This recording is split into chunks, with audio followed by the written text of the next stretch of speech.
देखी माई के पंडाल लागल बा आ गह गह चारों पटे दिया बत्ती जरता। माई की पंडाल के चमक देख के एगो भक्त के मन में उल्लास आइल बा। कैसे माई के गुणगान करता कहता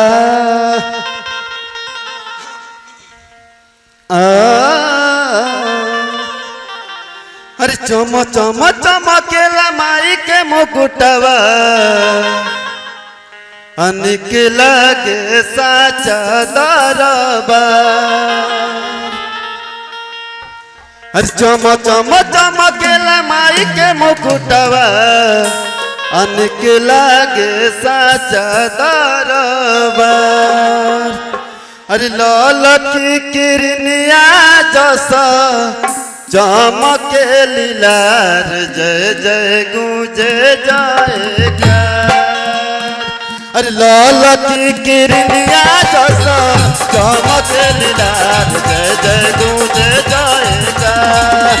चम चम चमकेला माई के मुकुटवा निकला के साचा दरबार।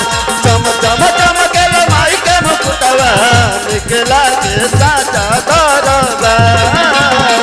लाल की किरनिया जसा चमके लीलार जय जय गूंजे जाएगा।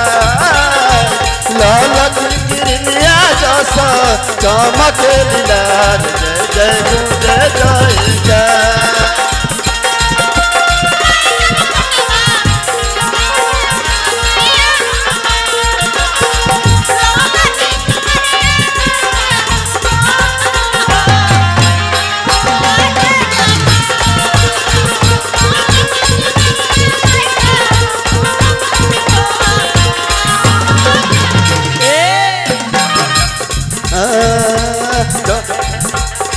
चमके कुंडलवा माई के हाथ में कटारवा बड़ा निक लागे माई के गरदन के हारवा।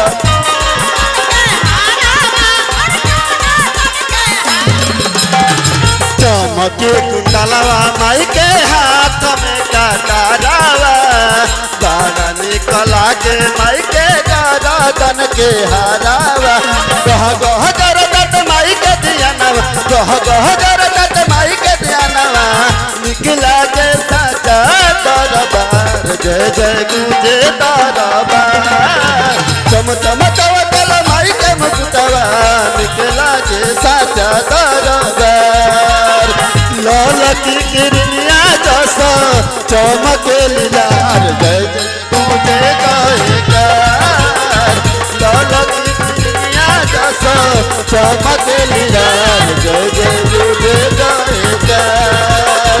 लाल की किरनिया जसा चमके लीलार जय जय गूंजे जाएगा।